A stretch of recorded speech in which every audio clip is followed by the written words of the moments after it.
Welcome to episode 41 of Faithful Resistance. That's a lot of conversations about justice issues in our community, and it strikes me that it's been quite a while since we've talked broadly about what faithful resistance is and can be. We started using the phrase faithful resistance at our Unitarian Universalist congregation, Common Flame, maybe 18 months ago, not long after the White House had a change of residence. Not being coy, I just don't like to say his name. Over this year and a half, faithful resistance has come to mean so many things. From the flashy stuff, rallies and protests and demonstrations on the west steps of the Capitol, highway overpasses, and the less flashy faithful resistance stuff too, like policy work. Today's conversation is a perfect example. Groups of faithful and passionate believers in justice who work week in and week out to make lives better for their neighbors. At our church, one of those groups is called Common Flame CAN, which stands for Community Action Network. We are so pleased today to welcome the two new co-chairs of Common Flame CAN, which is the Community Action Network. And these co-chairs are Ken Andrus and Sarah Brown. Welcome, both of you. You have a lot to live up to after years of community organizing leadership by Jill Armstrong and so many others at Common Flame. And I'd like to talk first about what the Congregations Network has been doing, kind of legacy, where, what are the things that you're most proud of that you've been doing up till this point? I don't know which one of you wants to take that question. Ken, do you want to start? I can. So as far as where we've been, our legacy, for quite some time now, we've been focusing, Community Action Network has focused on affordable housing in Jefferson County. So that has been our main focus. Around election time, we pivot a bit because we want to focus on ballot measures and information for our congregation and for friends to make sure that they have what they need to be able to vote. So in this year, in collaboration with other groups who are part of the Justice Council, we are reviewing all ballot members for the fall election, which typically Common Flame CAN does in conjunction with UU the Vote. This year, we're going to work with the entire Social Justice Council, and we will provide a ballot guide for the congregation and friends. This guide, the purpose is to disentangle the measures, which typically are a bit confusing. Mm-hmm. And we will write a 2-sentence description of each of the measures and explain what a yes or no vote will mean. And we will also provide recommendations where appropriate and indicate where UU values guided those recommendations. And we will make pamphlets of our work, and we will distribute them to the congregation and friends. Yeah, that's a lot to take on. And I want to mention, for those who might not be so familiar with the way things work at Common Flame, is that you referred to a Justice Council. There are a number of different organizations within, and Common Flame CAN, Community Action Network, almost caught me, is one of those. So Sarah, as a new co-chair, what are the goals for the Community Action Network at our congregation?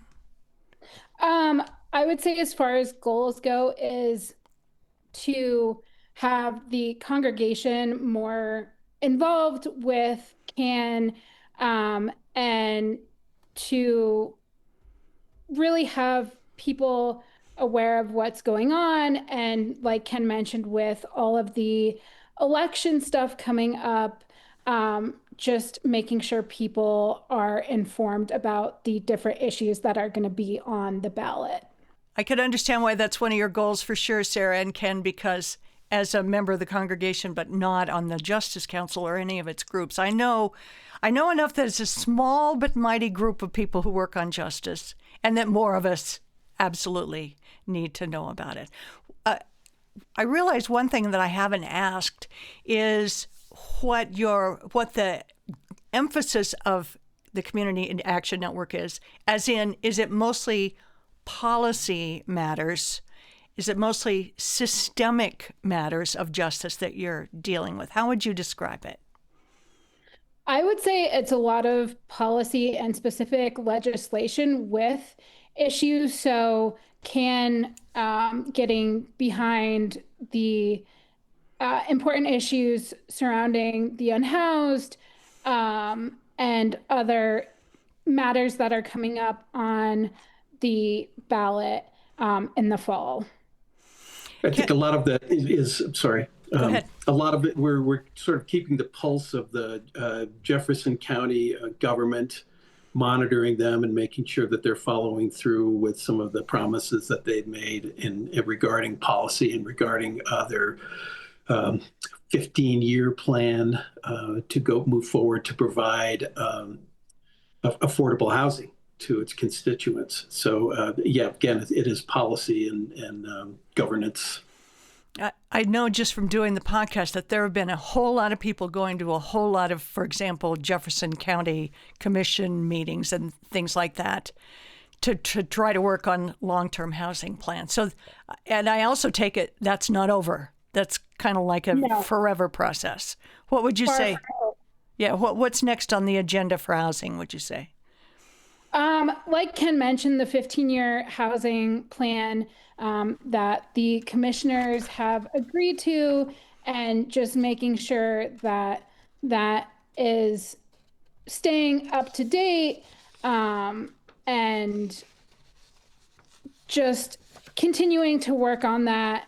And I would say making sure the community is also aware that this is an issue that will continue to need to be worked on, and how the congregation can get more involved with CAN and what that looks like. Yeah. I don't want to mislead anybody into thinking that all you do is go to meetings, because there has to be relationship building and community action work. Talk to me a little bit about how you approach that. When it comes to the meetings, like you mentioned, just making sure that we have a good working relationship with the commissioners, and making sure that the respect goes both ways and that we're hearing each other, and just to have really important conversations, but make sure we're all on the same page, and just keep the energy, I guess, positive, if that makes sense. Sure. I'm interested, Ken, in knowing why housing is an important issue to you, why it's worth all the effort that you put into it. So there are a lot of very important people in this county who basically can't afford to live here. For example, teachers and public servants and others, because there isn't a lot of affordable housing, and so we have been there are efforts to change that. And in one example, in the city of Lakewood, there was some effort to change zoning laws to provide to make it easier to provide the affordable housing for people, and that was basically shot down by it failed in the election. It was reversed, I believe, in the election, right? And it was backed by some people who were against making those zoning changes because of they are not welcoming. Yeah, the NIMBY people, the not in my backyard people. Right. There were so many signs in our neighborhood talking about they're going to bulldoze our houses and allow for apartment. You know, it was a very strong campaign that they ran. It's a very powerful group that we're basically up against and will continue to be up against. And Sarah, what would you say would be the next steps in working on affordable housing policy? Like Ken mentioned earlier, we have a continuing partnership with Together Colorado.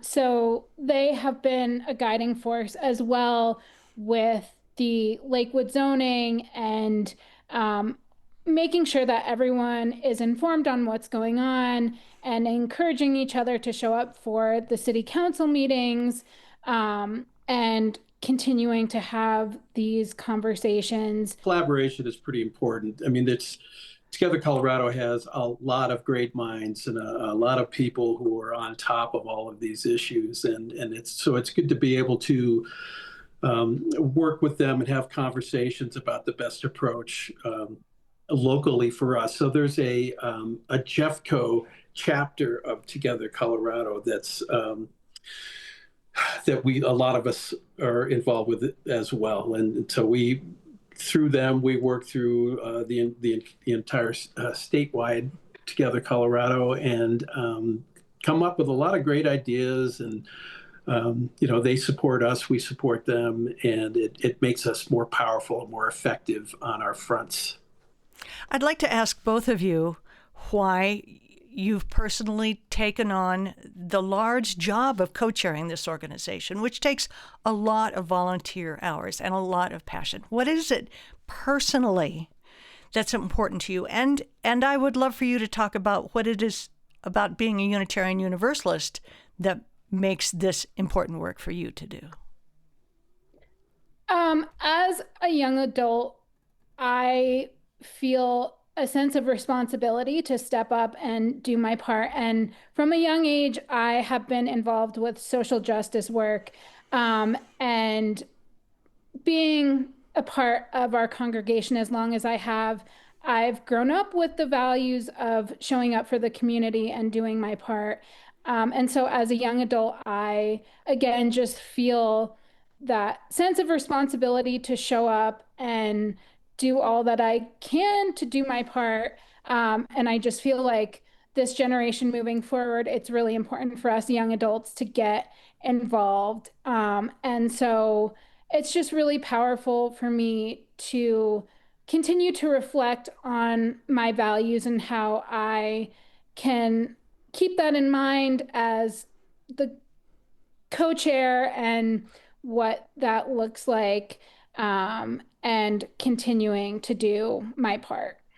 How about you, Ken? Well, I've been involved with racial justice efforts, and I also it's kind of important to me to center younger people. So I'm glad to be working with Sarah and empowering her, and it's great to see her taking this on and supporting her, and that's a big part of it. I've been involved with elections and with UU the Vote and for several years, and I think it's just a logical continuation for me to get more involved in a local level. I've been involved a lot at the national level, helping with postcard writing for Center for Common Ground for a couple of years, and I'm glad now to be more involved locally and have that more kind of a logistical relationship with the people here in our county. To what would you say that you hope can accomplish? Do you have a 1-year goal, a 5-year goal? Good question. I'm kind of taking it one step at a time. It's, to be honest with you, a lot of it has been drinking from a fire hose since I've jumped into this about 6 weeks ago, after a conversation with Jill. I've always, I think what is in my wheelhouse is kind of communications and organization and, support and collaboration. So that part of it is something that I've been involved with both professionally and in a volunteer capacity. But a lot of the work with learning, a lot of what's going on locally is a work in progress for me, to be totally honest with me. So Totally understandable. You too, Sarah? How do you look at it a year out, 5 years out? Do you have thoughts, or are you taking it as it comes? I would say doing both, taking it as it comes. And then one of my goals is to really work with the other groups within our congregation, specifically young adults, and just teaming up together and working together because, like I mentioned, us young adults have big shoes to fill walking into the future. And so I just feel like it's really critical that us young adults team together and how we can make that work with CAN. And just really, like Ken said too, with the collaboration. And we've been slowly working on talking with the other groups and putting our voices together. So I would like to see us really have a solid relationships with the other groups and be able to make a bigger impact together. So what's coming up? What's coming up this fall that more participation could be expected, or at least hoped for? So we have the Social Justice Challenge coming up in October. So that will bring a lot of opportunities to get involved.